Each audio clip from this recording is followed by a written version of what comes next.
Hi friends, welcome back to my channel.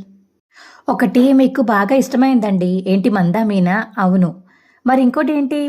మీకు నోటి అని చెప్పేసి మీనా అంటుంటే ఆ పాపు అర్థమైందిలే అని చెప్పేసి ఇక బాలు అంటే మీనా నవ్వుతుంది.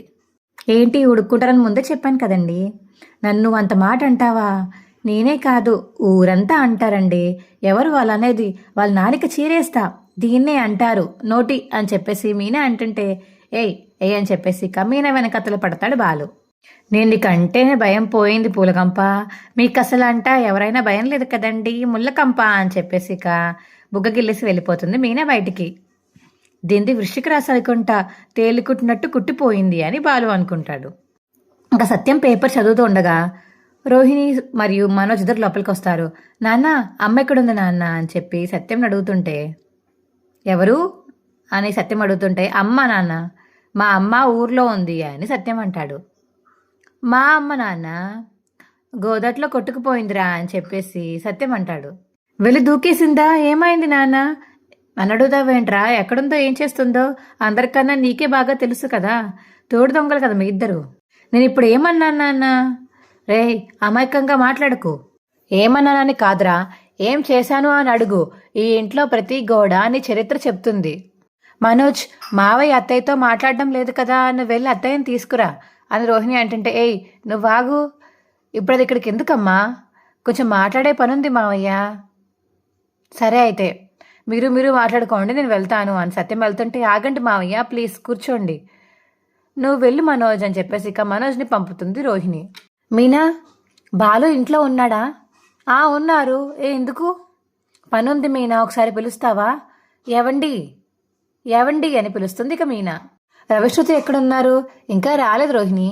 ఏమ్మా రోహిణి, మీ అత్తని నన్ను కలిపేదన్న ప్రయత్నం చేస్తున్నారా అని సత్యం అడుగుతుంటే, అలాంటిది ఏమన్నా ఉంటే చెప్పు, నేను జరగని విషయాల గురించి మాట్లాడను అని సత్యం అంటుంటే, అదేం లేదు మావయ్య. ఏంటి మీనా అని అప్పుడే బాలు వస్తాడు.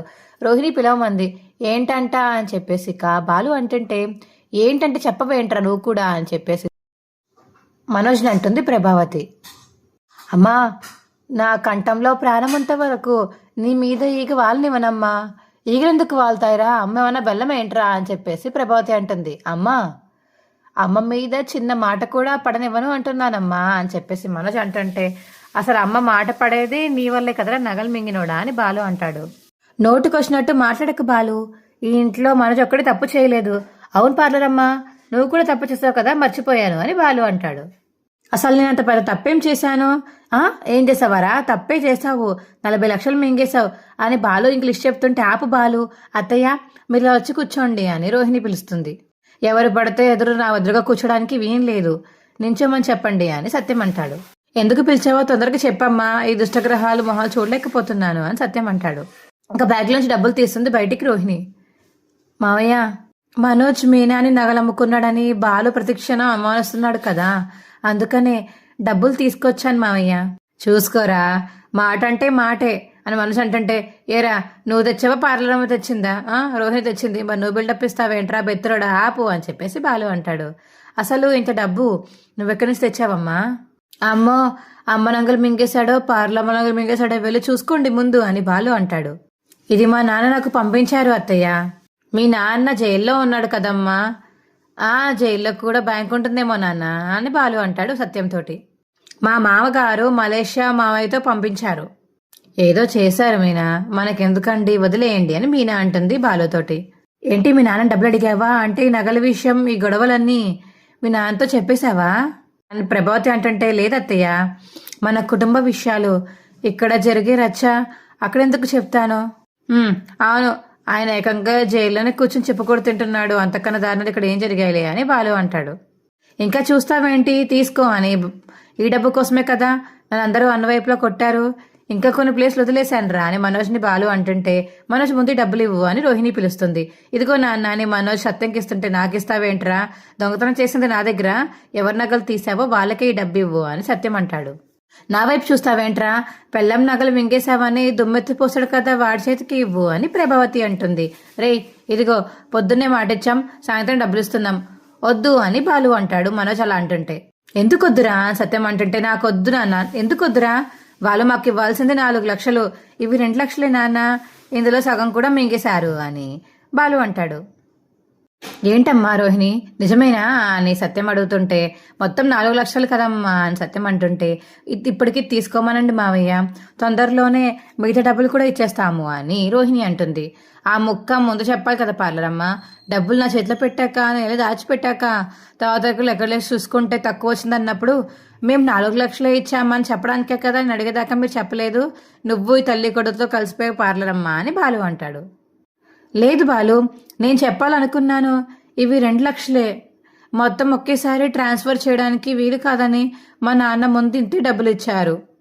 నాన్న, నా షోరూంలో పోయిన ఫర్నిచర్ ఇంకా రికవరీ కాలేదు నాన్న, నాకు చాలా కష్టంగా ఉంది, ఇప్పుడు ఇది తీసుకోమని చెప్పు నాన్న అని మనోజ్ అంటే, సిగ్గులేదేంట్రా, నువ్వు చేసిన తప్పు వల్ల రోహిణి అక్కడ ఇక్కడ తిరిగి తెచ్చివ్వాల్సి వస్తుంది, అయినా తీసుకోవాలో వద్దా నిర్ణయించుకోవాల్సింది వాడినే అడుగు నువ్వు అని సత్యం అంటాడు. నాన్న, నేను 40 లక్షలు ఇప్పటి వరకు ఇవ్వలేదు, మనం ఏం చేయగలిగాము, ఇప్పుడు ఇందులో 2 లక్షలు తక్కువిస్తున్నాడు, అవి ఇవ్వకపోతే ఏం చేస్తాము, నేను మాట మీద నిలబడతాను, పీట మీద నిలబడవా, ఆ ముఖం చూడరా, నువ్వు మాట మీద నిలబడతావా అని బాలు అంటాడు. బాలు, నీకు నా మీద నమ్మకం ఉంది కదా నా మాట మీద, నేను ఈ డబ్బులు తీసుకోవాలనుకోవట్లేదు పార్లరమ్మ, నిజానికి ఇది మా అన్నదమ్ముల సమస్య, మేము తేల్చుకుంటాము అని బాలు అంటాడు.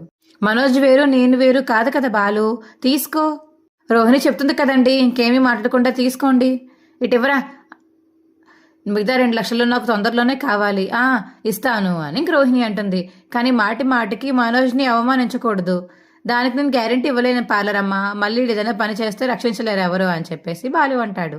డబ్బులు చేతిలో పడ్డాయి కదా, బాగోకుండా ఊరుకో అని ప్రభావతి అంటుంటే, అవును సగం డబ్బులు చేతిలో పడ్డాయి అని బాలు అంటాడు. రోహిణి పూలు అమ్ముకునే ఇంటి నుంచి రాలేదు, తను తలుచుకుంటే ఎంతైనా తేగలదు అని ప్రభావతి అంటుంది. ఈ పనికిమాలిన మాటలు మాట్లాడదని చెప్పరా అని సత్యం అంటాడు. విన్నావు కదా అని బాలు అంటాడు. అమ్మా రోహిణి, మనోజ్ చేసిన తప్పులకు, వాళ్ళమ్మ చేసిన తప్పులకు నువ్వు బాధ్యత తీసుకుని డబ్బులు తిరిగిస్తున్నావు, ఇలా ఇస్తూ పోతే వాళ్ళకి ఇది ఆనవాయితీగా మారుతుంది, క్షమించడానికి కూడా ఓ హద్దుంటుందమ్మా, ఇలాంటి పనులు మళ్ళీ చేయొద్దని ఆ ఇద్దరికి ఖచ్చితంగా చెప్పు అని సత్యం అంటుంటే, అలాగే నాన్న అని మనోజ్ అంటాడు. ఏచ్చి, సిగ్గు లేకుండా నాతో మాట్లాడుతున్నారేంట్రా, ఈ మొహాలు చూడాలంటూనే నాకు చిరాగ్గా ఉంది, చిచ్చి అని అక్కడి నుంచి వెళ్ళిపోతాడు ఇక సత్యం. మీనా, ఈ డబ్బులు తీసుకెళ్లి బీరువాలో లాకర్లో భద్రంగా పెట్టి తాళమేసిరా మీనా, అప్పుడప్పుడు దాని మీద ఒక కన్నేసి ఉంచు, లేదంటే మింగేస్తారు అని బాలు అంటాడు మీనాతోటి. అనేసి ఇక బయటికి వెళ్ళిపోతాడు బాలు, లోపలికి వెళ్ళిపోతుంది మీనా.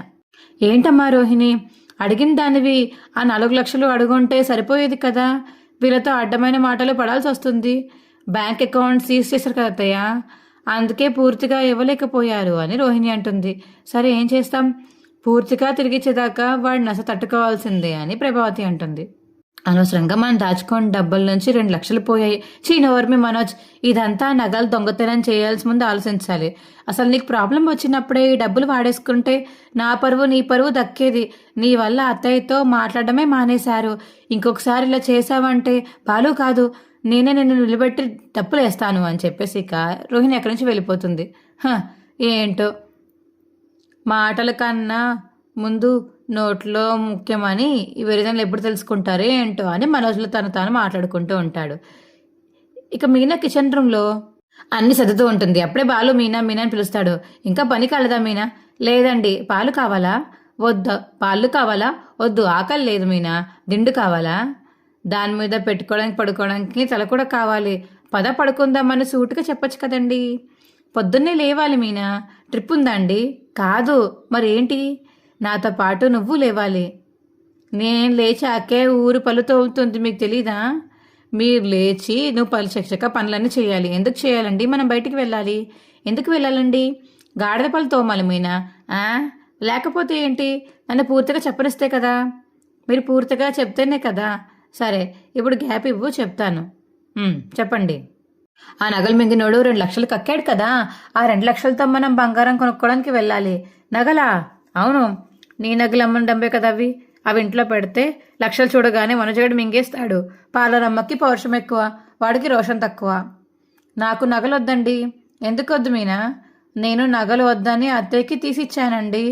మీరు కొన్నప్పుడే నేను వేసుకుంటాను అని చెప్పాను. కాబట్టి ఆ నగలు తాగుల డబ్బులు నాకు వద్దు. ఇంకా నువ్వేంటి ఆ శబదాన్ని మర్చిపోలేదా మీనా? మీరు కొనలేకపోతే పర్వాలేదండి. నేను ఇప్పుడేమీ బంగారం కావాలని కోరుకోవడం లేదు. అంటే ఏంటి మీనా, డబ్బులతో మనం రూమ్ కడదామంటావా? రూమ్ కట్టడానికి పునాది వేద్దామండి. పైన పునాది ఎలా వేస్తాం మీనా? పునాది అంటే రాళ్ళు కాదండి, 4 రాళ్ళు సంపాదించుకోవడానికి ఇంకో కారు సెకండ్ హ్యాండ్లో కొందాము. కారా మీనా? అవునండి, మీకు ఇంతకు ముందు చెప్పాను కదా నేను. 2 కార్లు ఉంటే ఓ కారు మీరు నడుపుతారు, రెండో కారు అద్దెకిస్తారు. ఈ 2 కార్ల మీద వచ్చిన సంపాదనతో చిట్టి వేసి గది కడదాము. అవును, కానీ 2 కార్లు నేను కొంటే మనోజ్ కాడు 2 కార్లు బగ్గుమంటాయేమో. ఏమంటే మనకెందుకండి, ఎవరి గురించో మనకు అనవసరం. ఇందులోంచి రూపాయి కూడా మనం వాడకూడదు. నిజమే, ఇంకో కారు కొంటే మా అమ్మ ఏడిచినా మా అమ్మ సంతోషపడుతుంది అని బాలు అంటుంటే వారిద్దరు కూడా సంతోషంగా ఉండాలండి. అలా ఉండాలంటే మీరే వాళ్ళని కలపాలి. మనం వెళ్ళి మావయ్య గారిని ఒప్పిద్దామండి అని మీనా అంటుంటే, ఈ అర్ధరాత్రి గెటోటంటే ఎక్కడికి పోవాలి అని చెప్పేసి బాలు అంటుంటే, మిమ్మల్ని నన్ను అంత మాట ఎవరు అనర్లేంది పదండి అని మీనా అంటుంది. ఇంకా సత్యం హాల్లో పక్క చదువుకుంటుంటే, నాన్న ఎక్కడ పడుకుంటున్నావేంటి? తినేశాను కదరా, తర్వాత ఇంక పనే ఉంటుంది, నిద్ర వస్తుంది, అందుకే పడుకుంటున్నాను. నువ్వు పడుకోవడానికి ఇంకా మెడపైకి వెళ్ళలేదా? వెళ్దామని ఇటు వచ్చాను నాన్న, నేను చూసి ఆగాను. నువ్వు వెళ్ళి మీ రూమ్లో పడుకోవచ్చు కదా. నేను ఎక్కడ పడుకున్నా నాకు బాగా నిద్రపడుతుందిరా, నీకు తెలుసు కదరా. మంచం మీదే పడుకోవాలని నేను ఎప్పుడు అనుకోను. అలా కాదు నాన్న, గదిలో అయితే కొంచెం బాగా నిద్రపడుతుంది, మంచం మీద అయితే నీకు కొంచెం బాగుంటుంది. అదే ఇక్కడైతే నేల మీద పడుకోవాలి, తెల్లరాక ఒళ్ళనొప్పులు వస్తాయి నాన్న. గుమ్మంలోంచి వచ్చే దుమ్మంతా వచ్చి హాల్లోనే పడుతుంది, అసలు చలికాలం ఇబ్బందిగా ఉంటుంది నాన్న అని బాలు అంటుంటే, రే నేనేమి డబ్బు ఉన్నవారు ఇంట్లో ఏం పుట్టలేదురా, గదిలోనే పడుకోవాలి, అక్కడైతే నాకు నిద్ర పడుతుంది అని. అలాంటి ఆలోచనలు నాకేమి లేవురా. అయ్యుండొచ్చు నాన్న, అయినా కూడా ఇప్పుడు గది ఉంది కదా, నువ్వు ఒక్కడివి ఇక్కడ పడుకోవడం ఎందుకు? నాకు ఇక్కడే పడుకోవాలనిపిస్తుందిరా. ఎందుకు నన్ను ఇబ్బంది పెడుతున్నావు? మీరు వెళ్ళి పడుకోండి. అమ్మ మీనా, బాలుని తీసుకువెళ్ళు. నాన్న, నువ్వు చిన్నపిల్లల్లో మాట్లాడుతున్నావు, నువ్వు గదిలోకి ఎందుకు వెళ్తున్నావు నాకు తెలుసు. ఏదైనా అంటే రేపు పొద్దున్న మాట్లాడుకుందాం. ఇప్పుడు నువ్వేది మనసులో పెట్టుకోకుండా వెళ్ళి పడుకో నాన్న. రే, నేను గదిలోకి వెళ్ళాలనుకోవట్లేదురా, నువ్వు నన్ను ఇంకా ఇంతగా బలవంతం చేయకు. అది కాదు నాన్న, మావయ్య గారు వాళ్ళు ఎలాగో 2 లక్షలు తిరిగి ఇచ్చారు కదా, ఇంకా 2 లక్షలే కదా, తర్వాత ఇస్తానని చెప్తుంది కదా రోహిణి. మేము కూడా ఇప్పుడు ఆ విషయం గురించి ఆలోచించడం లేదు. మీరు అత్తయ్యతో మాట్లాడిస్తే మాకు కూడా బాగుంటుంది. ఒక్కసారి మాట్లాడండి మావయ్య గారు అని మీనా అంటుంటే, చూడమ్మా మీనా, ఇప్పుడు సమస్య డబ్బుది కాదు, అది ఏ రోజు వస్తాయి రేపు పోతాయి. కానీ మీ అత్తయ్య బుద్ధి ఉందే, అదే నాకు నచ్చట్లేదు. ప్రతిసారి తన బుద్ధి చూపిస్తూనే ఉంది, తప్పు చేసి కూడా తనదే తప్పు లేనట్టు ప్రవర్తిస్తూ ఉంటుంది. నీకు తెలుసు కదా, కోడలు వచ్చాక తన మూర్ఖత్వం మరింత ఎక్కువైంది. నాకు అదే నచ్చట్లేదు. వదిలేనా అన్న, అమ్మ గురించి నీకు ముందు నుంచి తెలుసు కదా, ఇప్పుడు అమ్మ ఏదో కొత్తగా ఏదో చేసినట్టు మాట్లాడుతున్నావు. వెళ్ళొకసారి అమ్మతో మాట్లాడేసి ఒక పని అయిపోతుంది అన్న. ఏంట్రా ఇప్పుడు, ఏంటి మీ బాధ? ఇది నాకు నా భార్యకు ఉన్న మధ్య సమస్య, నువ్వు అనవసరంగా జోక్యం చేసుకోకు. ఓహో, మీకు మీ భార్యకి ఉన్న మధ్య సమస్య, అలాగే సరే అయితే నువ్వు మీ భార్యతో ఎప్పుడైనా మాట్లాడుకో, నేను జోక్యం చేసుకోను. కానీ నువ్వు నా నాన్నవే కదా, నువ్వు ఇలా హాల్లో ఒంటరిగా పడుకోవడం నాకు ఇష్టం లేదు. వెళ్ళి రూమ్లో పడుకో, మేము వెళ్ళి మేడలో పడుకుంటాం. లేదురా, నేను ఇక్కడే పడుకోవాలని నిర్ణయించుకున్నాను. మీరు నాకు ఇక్కడే బాగుంది, మీ అమ్మ అక్కడ సుఖంగా పడుకుందిగా, తను అక్కడే పడుకోనివ్వు అని సత్యం అంటుంటే, ప్రభావ తలగడ పట్టుకుని కిందకి వస్తుంది.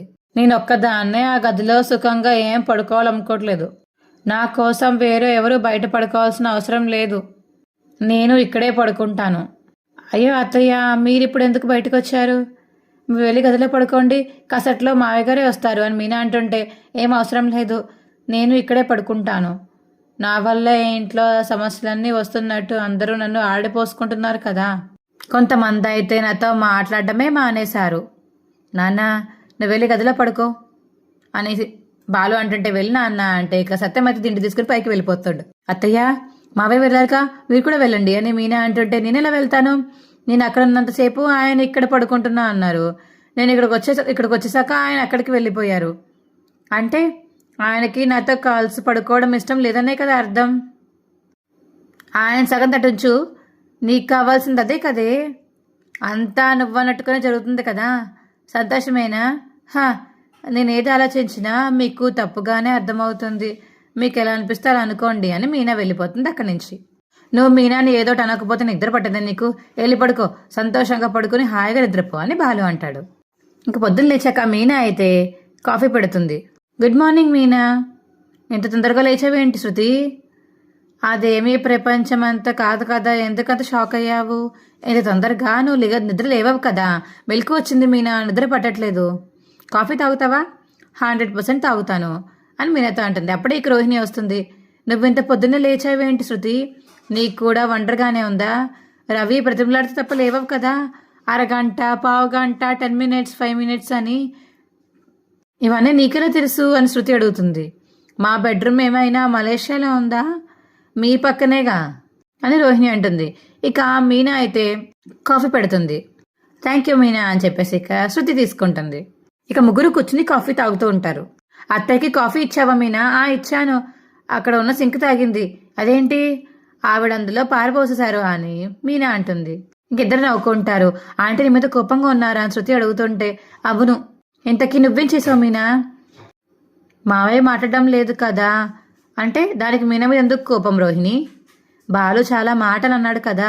ఎవరన్నారు? బాలు. అంకుల్ మాట్లాడినందుకు, బాలు మాటలు అన్నందుకు అసలు ఆంటీకి మీనా మీద కోపం వచ్చిందా? అంటే ఏం తిట్టినా తిరిగి ఏమనదనే కదా మీనా అని శృతి రోహిణితో అంటుంది. న్యాయంగా అయితే మీ మనోజ్ని కోప్పడాలి. మధ్యలో మా ఆయన ఏం చేశాడు? మొత్తం చేసింది మీ ఆయనే. మీనా నగలు మింగాడు కదా అని శృతి అంటుంది. చిచి చిచి, అదే మీనా నగలు తీసుకెళ్ళి అమ్మేశాడు కదా. మనోజ్ని చాలామంది మోసం చేసి లాస్ చేశారు. ఆశకు పోయి మోసకపోయాడు. అయినా మనోజ్ మోసపోతే మీనా నగలు మింగేయాలని చిచి అమ్మేయాలని రూల్ ఉందా అని శృతి అంటుంది. ఇప్పుడు బాలు వచ్చి మనోజ్కి చెప్పకుండా ఫర్నిచర్ ఎత్తుకెళ్ళి అమ్ముకుంటే మీరంతా ఇలాగే మాట్లాడతారా? మీ మనోజ్ ఊరుకుంటాడా? నువ్వేమీ అనకుండా ఊరుకుంటావా? ఆంటీ నోరు తెరవకుండా ఉంటారా అని శృతి అంటుంటే, అంటే తెలిసి తప్పు చేయడం లేదు కదా, అంటే మనోజ్కి మీనా నగలను తెలియకుండానే తీసుకెళ్ళి అమ్మేశాడా అని శృతి అంటుంది. అత్తయ్యే ఇచ్చారు. అమ్ముకోమని ఇచ్చారా, తాకట్టుకు పెట్టుకోమని ఇచ్చారా? అయినా అసలు మీనా నగలు ఆంటీకి మనోజ్ ఇవ్వడమే తప్పు. అతను తీసుకువెళ్ళి అమ్ముకోవడం ఇంకా పెద్ద క్రైమ్. తప్పులన్నీ తల్లి కొడుకుల దగ్గర పెట్టుకుని మీనా మీద పడతారేంటి? మనోజ్కి ఎలాగో మేనస్ లేదు. అంత పెద్ద ఆవిడ ఆంటీకి ఏమైంది అని శృతి అంటుంది. అబ్బా శృతి, ఇంకా ఆపు. అత్తయ్య గారు వింటే బాగుండదు. రోహిణి వింది కదా, వేరే చెప్తుందిలే అని శృతి అంటుంది. ఇక్కడివి అక్కడ చెప్పడం నాకు పనేనా నాకు అని రోహిణి అంటుంటే, చెప్పవా? అయితే నువ్వు కూడా మంచిదానివే అని శృతి అంటుంది.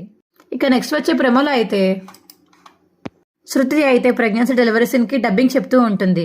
ఇక అలా ఉండి డల్గా వస్తే, ఏమైంది శృతి అలా ఉన్నావేంటి అని చెప్పేసి రోహిణి అంటుంటే, లేదు నేను వెళ్ళి నొప్పులు పడాలి అని చెప్పేసి శృతి అంటుంది. ఎందుకు ఇలా ఏంటంటే మాట్లాడుతున్నావు? ఒక లేడు నొప్పులు పడే సీను, డెలివరీ అయ్యే సీను నిజంగా ఎంత పెయిన్ఫుల్లో కదా అని శృతి అంటుంటే, మొదటి 3 నెలలు వాంతులు చేసుకుంటూనే ఉంటాము. పుల్లగా తినాలనిపిస్తుంది, కానీ ఏది సహించదు. ఇవన్నీ నువ్వే ఎక్స్పీరియన్స్ చేసినట్టు, నువ్వే నొప్పులు పడి బిడ్డని కన్నట్టు చెప్తున్నావేంటి అని శృతి అంటుంది రోహిణితోటి. ఇంతకు ముందు నువ్వు బిడ్డని ఏం కనలేదు కదా అని మీనా అడుగుతుంది. మా వీడియో మీకు ఎలా అనిపించిందో కింద కామెంట్ సెక్షన్లో తెలియచేయండి. మా వీడియో కనుక నచ్చితే మా వీడియోని లైక్ చేసి తప్పకుండా మా ఛానల్ సబ్స్క్రైబ్ చేసుకోండి. పక్కనే ఉన్న గంట సింబల్ మీద క్లిక్ చేయండి. అప్పుడే మేము చేసే వీడియోలు మీకు వస్తాయి. Bye friends.